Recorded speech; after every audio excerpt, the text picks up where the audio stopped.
ঠাকুর বলেছিলেন, তোরা যে যতই ধর্ম করিস, কর্ম করিস, মাতা পিতার উপরে জগতে আর কেউ হয় না। যা কিছু করিস না কেন, আগে তুই তোর মা বাবার চরণ সেবা করিস।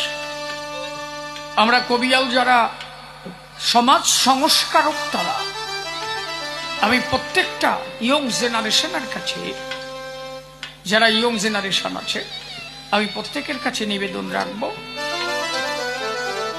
একদিন তুমিও বৃদ্ধ হবে। বৌমাদের কাছে নিবেদন রাখবো, একদিন তুমিও শাশুড়ি হবে। যে সংসারটাকে তুমি সুন্দরভাবে সাজিয়েছ, সেই সংসার থেকে যদি তোমাকে কেউ বিদায় দেয়, সেই দিন তোমার কেমন লাগবে?